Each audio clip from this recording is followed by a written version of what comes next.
Salam, hər vaxtınız xeyir olsun. Hər birinizi salamlayıram. Bugünləri metodikadan bir sual sizə təqdim edəcəm. Sualımız situasiya tiplidir. Suala keçməmişdən əvvəl sizlərin nəzərinə bir nüansı çatdırmaq istəyirəm. Bəzən müdavim deyir ki, bəs situasiya tipli testləri yazmaqdan ötürü biz nələrə diqqət edək ki, cavabımız doğru olsun. Bilirik ki, çərçivə sənədi hər il dəyişir və çərçivə sənədində yeni mövzular əlavə olunur və yaxud da ki, mövzular ixtisar olunur. Təbii ki, biz ixtisar olmuş mövzulara baxmalıyıqmı? Deyirik ki, xeyr, baxmayaq, düşməyəcək o suda, amma bu mənim fikrimdə yanlış yanaşmadır. Nəyə görə yanlış yanaşmadır? Bəzən olur ki, elə bir mövzu var ki, biz onlara mütləq şəkildə baxmalıyıq ki, situasiya tipli testi doğru şəkildə, belə deyim də, yazıb cavabını da doğru tapa bilək. Bəs yaxşı, hansı mövzulardır? Bunu hər izahımda hansı mövzulara diqqət etmək lazımdır deyəcəm. Biri hüquq vəzifələrdir. Mütləq şəkildə hüquq vəzifələrə baxırıq. Nəyə görə baxırıq? Sual bizə məsələn düşür ki, müəllimin burada etdiyi yanaşma doğru hesab etmək olarmı? Və ya da ki, sinifdə şagird belə bir yanaşma göstərir. Müəllim burada nə etməlidir? Yaxşı, onları cavabını biz hardan tapaq? Hansı mövzunu oxuyaq? Mövzu olaraq təbii ki, hüquq vəzifələri oxumaq məsləhətdir ki, təbii ki, hüquq vəzifələri neçə illərdir bu valideynin hüququdur, bu şagirdin hüququdur, belə bir yanaşma düşmür. Məntiqə əsaslanaraq situasiyalar qarşımıza çıxır. Mahiyyətini başa düşmək lazımdır hüquq vəzifələr. Ona görə də, məsələn, mən deyərdim ki, hüquq vəzifələr mövzusuna ixtisar olunsa da belə mütləq baxmalıyıq. Sizə də tövsiyəm odur ki, hansı mövzular lazımsa deyəcəm və həmin o mövzuları da baxın ki, situasiya tipli testləri yaza biləsiniz. Keçin indi sualımıza. Sualımızın şərti belədir ki, müəllim bölmə üzrə ümumiləşdirici dərsi sual-cavab şəklində təşkil edir. Verilən sualları şagirdlər cavab verməkdə çətinlik çəkirlər. Müəllim şagirdlərin zəif tərəflərini yaxşılaşdırmaq niyyəti ilə dərs boyunca onlarla əks əlaqə qurur. Verilən rəylərdən biri belədir.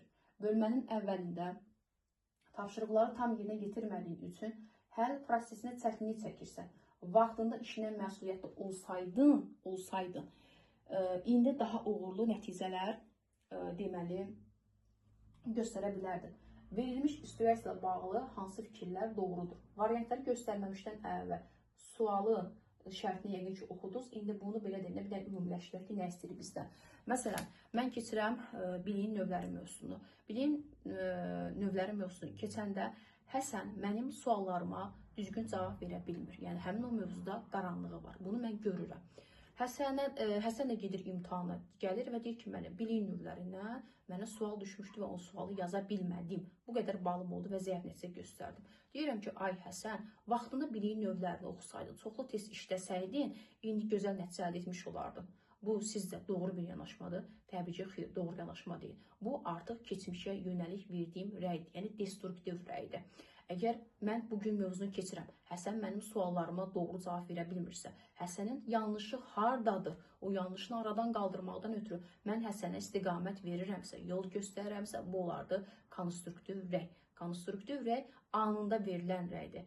Yəni, əgər şagirdin, məsələn, Həsəndən götürək də söhbəti, Həsən biliyin növlərini, məsələn deyirəm, sual-cavabda yaxşı iştirak edirsən, lakin testləri, belə deyim də, düzgün yazmırsan. Çalış ki, atdığım qaydalara və yaxud da ki, həmin o mövzuya bir daha göz gəzdirdirən ki, həmin testləri doğru şəkildə yaza bilərsən. Həsənin müsbət tərəfi varsa, onu da deyirəm. Mənfi tərəfini də deyirəm. O mənfi tərəfini aradan qaldırmaqdan ona istiqamət də verirəmsə, bu olacaq nə? Konstruktiv rəy. Amma anında verməliyəm.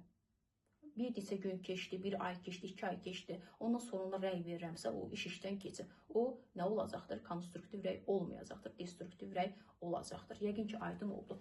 Burada da bizdən, burada da deyir ki, bir də baxaq görək nə deyir bizə.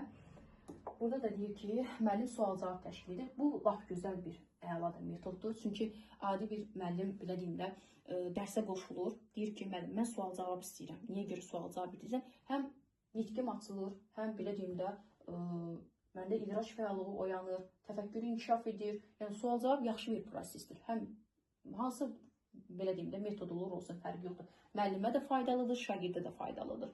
Yəni, bu gözəl bir metoddur. Verilən suallara şagirdlər cavab verməkdə çətinlik çəkirlər.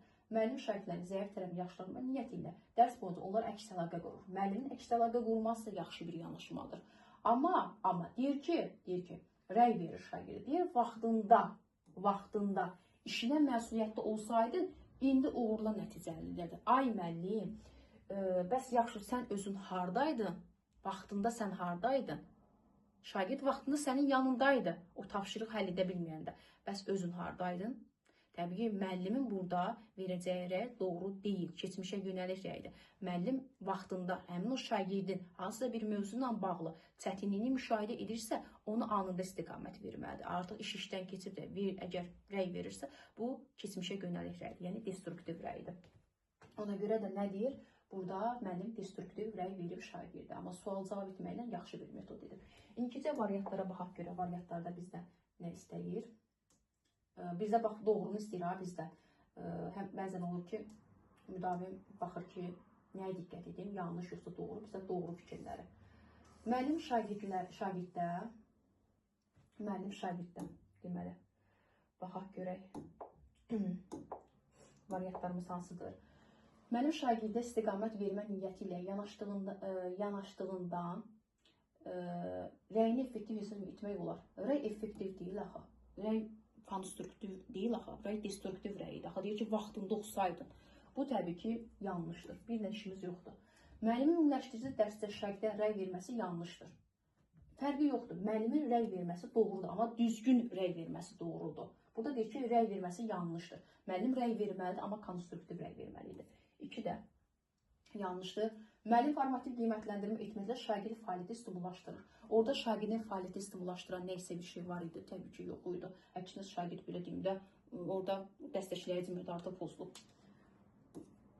Müəllimin ümumiləşdirici dərsi sual-cavab üzrə qurması effektiv üsuldur. Bəli, effektiv. Çünki sual-cavab şagirdlərin idrak fəallığı yaradır, düşünməyə sövq edir, tənqidi təfəkkürdə inkişaf edir. 4 də doğru variantdır.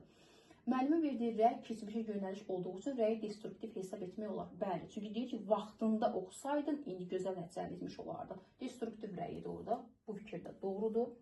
Müəllimin ümumiləşdirici dərs planlamağa, şagirdlərin zəif tərəflərini yaxşılaşdırma baxımından doğru addımdır.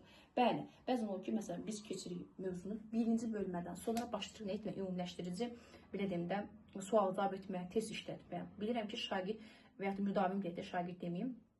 Müdavim o birinci fəsildə harda qaranlıq var, hansı testlərdə səhvləri var, hansı mövzuda bildim çətinliyi var, onu müəyyənləşdirən və təkrar bir dərs də sala biləm. Onun üçün ümumiləşdirici dərs etməkdə doğrudur.